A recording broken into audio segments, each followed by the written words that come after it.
Kevin. Who are you and what did you do today? I'm Kevin Guillen. I got first place at the last Remote Regional of the 2025 season, playing Memento, my favorite deck. Guess I'll start with shoutouts first. Thank God I've been fortunate enough to have the time and means to play this game as much as I do. Then shout out my family, my girlfriend, Courtney, for being the best that there is, and my good luck charm always pulling QCRs. Then shout out the locals I play at, Legends, Tofu's in San Jose. Shout out all my search borders, the Mappa Tofu Discord, everyone that's on there, specifically Joseph, Sam, Nate, Will D, Dewey, Ben, Mike, and Montenegro, being some great people. Then shout out all the Memento players I talked to. I picked this deck up back in July after info. I started playing the game maybe like a year and a half ago, but I fell in love with this deck. My goal was to get an invite playing it and have a tangible result. So I talked to a lot of people online, specifically Kira99, Noah V. Angel on DB, Sven, and Nico. Not everyone helped me exactly for this format, but throughout the year, basically, I've talked to all of them and they've talked a lot of theory, good lines. Then finally, shout out Gordon. Even though I love the deck and I wanted my invite, the season was coming to the end. And so for Alan, I was gonna switch to Malice and play that to just have a better chance, hopefully, of getting my invite. But Gordon messaged me and tempted me to play my favorite deck again and said this time will be the one. And it was. I not only got my invite, I managed to win. So with that out of the way, I guess let's get to the deck profile. I'll start off with the non-engine first to get out of the way. Just 3 Fuolos, 3 Perelia, the 3 Droll, a Called By, Talent, and double Droplet. I think these top 9 are pretty standard, don't really need any explanation. You might see some people play Ash instead of one of these, either Droll or Perelia in the main, but you really need to win game 1, and so Ash going second doesn't do enough. The Droplet's pretty standard. I just needed to fit both of these into the main. I was able to fit Talents comfortably, but I needed to fit Called By in the main. You'll see later why. And so I figured the best card to drop was the Droplet, as weird as that may seem. And it's because sometimes, I don't know, I saw 2 Droplet and it didn't feel that great. I'd rather only see 1 of these cards, honestly, than say 3. Ideally see 2, but I'd rather just see 1 than 3, because you can rely on the Memento engine. It's really strong going into boards, and so I found it to be more than enough. As for the Memento names, you have your 3 Tatsu, your 3 Anguish, 2 Goblin, 3 Darkblade. These are your best normal summons / extenders, Tatsu being the only one that extends. I know some people opt to play 1 or 2 Darkblade only, and I hear them when they say it's bad into Fua because you start with 1 draw. The thing is, you want to max out names because there's no blowout hand trap that stops you from playing. The only games that you don't get to play are the games that you just bricked. You bricked on say 5 spells and you didn't have normal summon, and I'd rather just see 4 normal summons than none at all. Also, I prefer Darkblade and Goblin instead of Witch. This is because if you don't get stopped, say on all of their first effect by like an Ash or an Emperor, Anguish will continuously have a choke point to lose to every other hand trap, say specifically a Bestial, while Darkblade and Goblin and Tatsu can, assuming their first effect resolves, you can ignore a Bestial. So it's a stronger starter in my opinion.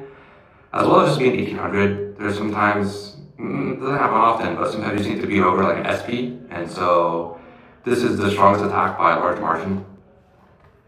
Then the starter is Mace. It's a really bad starter, but it will do the job. Then Sleepy, it's not bad, but it's not a 1-card starter. I don't mind starting with Sleepy, honestly. That's it for the starters. Then you have your Bricks, Gaddick, Aki, Horn, and Creation. These 3 are pretty standard. I think the only main difference difference is playing Horn at all and also in the main. I like Horn. I'm always a big believer of it. I think at the very least it should be in the side, and that's what I was doing. This was a last minute addition. I managed to talk to Sven both the night before the regional, and he had told me he cut 1-for-1 for this because of the utility it provides.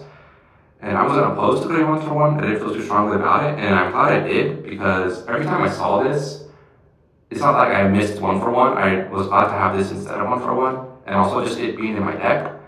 Because the logic for at least playing it in the side for one going first is because say you get hit with double chummy, and that's exactly what happened. The only 2 die rolls that I won, and I got to go first, I of course get hit with double charmy, and so having this in the main deck saved me. And as well, it's just up to the names to 17. I was always a big fan of at least maining 15 names and going up to 17 or 18. This is because even though the math doesn't increase super high from seeing 2 names plus Memento Fusion, which you always want live, because having Memento Fusion live lets you play through literally anything. Well, it's an impulse. But it also stacks because all the 1-card lines, a true 1-card line, it is much weaker under Droll if you get hit with Droll. But if you have the 1-card starter plus just any name, so this is another name with 17, the end board is much stronger, say under Droll or through interruptions. And so you feel like you really need that in this meta going first. And so all those numbers and starters and extenders compounds, so it isn't just for 2 names in Memento Fusion. So I'm really glad I had this in the main. I think I'll keep playing it in the main. So that's it. Like I said, 17 Memento names. The last monster is just a single engraver. This is also thanks to Sven. In the year of playing this deck, I've tried every single version, pure, Goblin Biker, the Terror Top version, Full Fiendsmith, even an Asamina version. And I kind of forgot about the single engraver version. Just before this event, I had tried taking Fiendsmith because I saw it was kind of getting a popularity. And I dropped the event after starting 1-1-1. And this is because I kept getting Droll, and even in this event, half the time I felt like I was playing under Droll. And I kept having Engraver in my hand. And even though the Memento names can play under Droll, if this was just a name, like I said, it could have just helped make the combo even more stronger under Droll. And so I didn't like the Fiendsmith version, or I would say it was a Fualos, and you just have like a lot of dead cards. But Pure didn't feel like the ceiling was quite strong enough in my opinion. You had to really hope your opponent doesn't have, I feel like, a good to really strong hand. And the technical play required, I feel like you have to be very precise when you're playing just Pure, versus having the single engraver is like I think Sven said, like a hybrid of both. And so it just added a lot of functionality to the deck, and I'm glad I played it. So that's it for the monsters. As for the spells, the Mictlan, Triple Bone Party, Triple Fusion. This is pretty standard. I don't think there's much to say about this. Only two breakout. Like I said earlier, I was playing 1-for-1. This is because I rather play 2 breakout 1-for-1 if I'm playing, like, say, this 3 set. This is because you want to reduce the chances that you see like 5 spells, honestly. That's the only time you ever lose is when you just can't get to play. And so seeing double Bone Party or say double Fusion isn't anywhere near as bad as seeing double Breakout. And this is because in your combo you use the 1 and you can just set the 2nd from hand like manually. And in the line where you would say obtain another Fusion to set, you could just grab a Mace or Sleepy or a Goblin and start your opponent's turn with that already in hand. While if you have double Breakout, you'll use it to dodge or even extend, but then the second one doesn't really do anything on your opponent's turn, so it always felt kind of bad seeing 2 of these, and that's why I was never really a big fan of 3. But that's it for the main deck. Clean 40. As for the extra deck, your Twin, 3 King. I know this is standard. I was doing this for a very long time. This was literally last minute addition. It was 2 minutes before the deadline for the deck list. It was dark. I figured I wouldn't see dark as much, and at least for this format, I haven't gotten to practice as much as I have liked to, and I found it at times that I missed, or not that I missed because I never had it, but I wish I had a dark king. Looking back now, I can see, I understand more now why you don't need it still, but it was nice to have actually because one of I think my round 5 game, I had banished one for combo, I had one engrave ready, my opponent's top deck was DD Crow, and so when I went to go revive this, they had banished it, but luckily having the Dark King saved me that game. So it came up. I agree though, you can play without it. As for other kind of honoring Memento vector deck cards, you have Drago's Pele, Guardian Chimera, and SP Little Knight. Just if you hit with back row. Came up I think 2 times. This, I don't remember, but whenever it does, it just stops your opponent. And Little Knight for your end board. Nothing to say there. As for the Fiendsmith stuff, you have Requiem, Moon, Wave King, Necroquip, Sequence, and Duke. I think this is pretty standard, or not standard, but self-explanatory, just a way to make Caesar. Then you have the Sequence just for Duke. As you saw, we play a lot of normal summons, and so if you do get stopped on the 2 body part, you can go into Duke and have an additional normal summon. And that's very likely to happen, because it's just a sheer number. And I made this one time, so it came up. I don't think it was needed though, so it could easily be Berfomet too. I know that's pretty popular, and I was playing that before.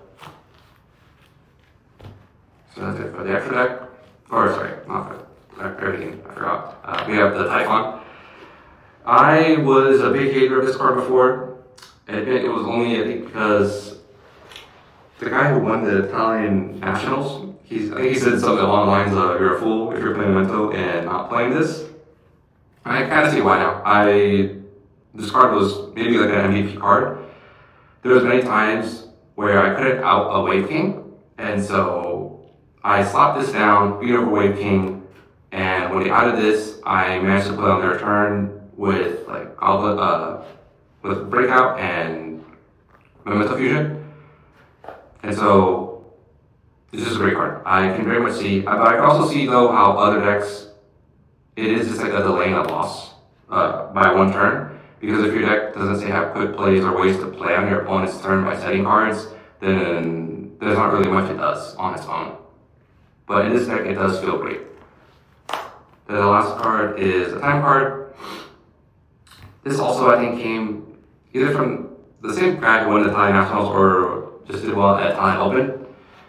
I like this over Agave Dragon, and they said the logic was because you can comfortably make this through interruptions, unlike Agave Dragons, because Agave Dragon is a link 4. So the deck can spam out 4 bodies very easily, but assuming you do get interrupted, sometimes it isn't quite easy to make Agave Dragon.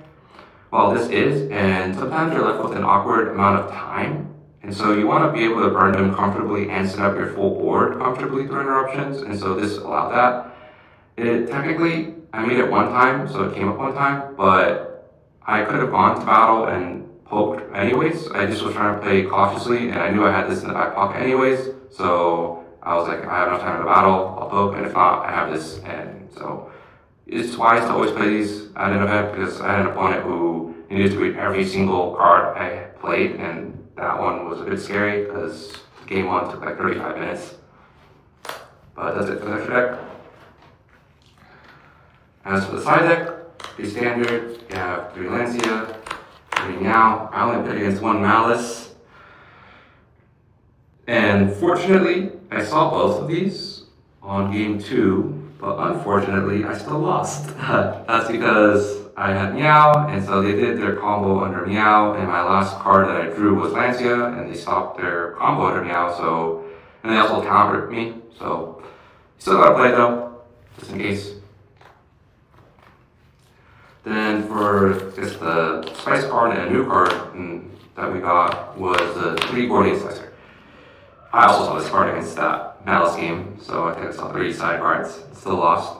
But this card is amazing. I think I saw this 6 times, 5 of the 6 games, I had 1 with it.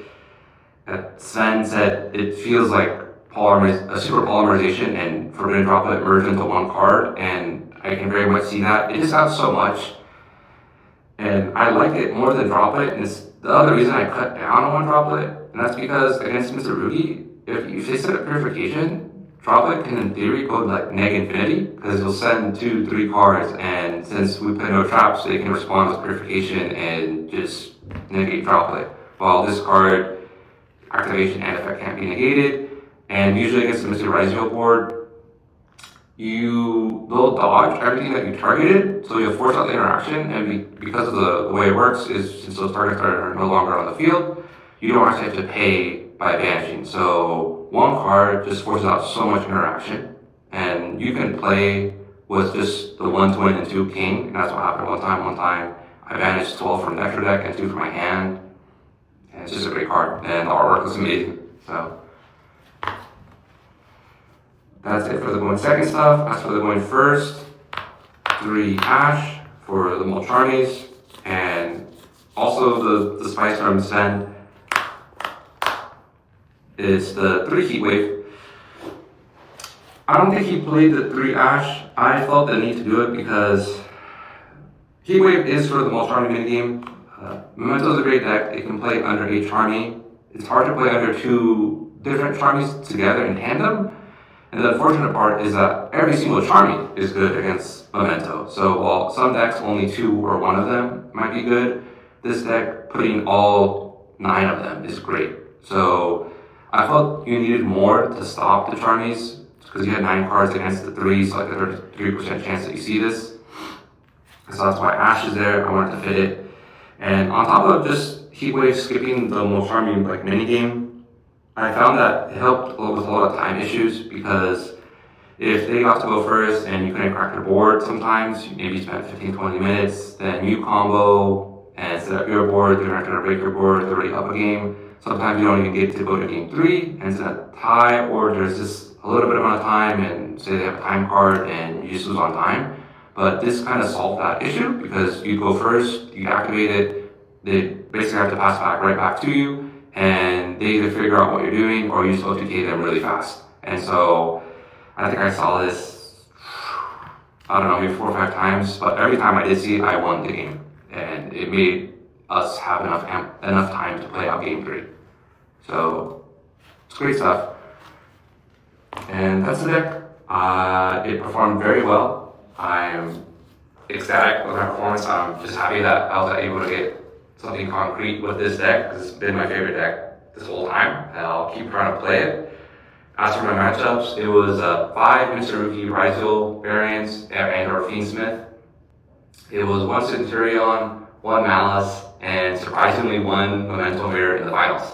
I wish we had more time to play it out, but I won on time. But yeah, it was a great deck. It felt amazing. And that's it.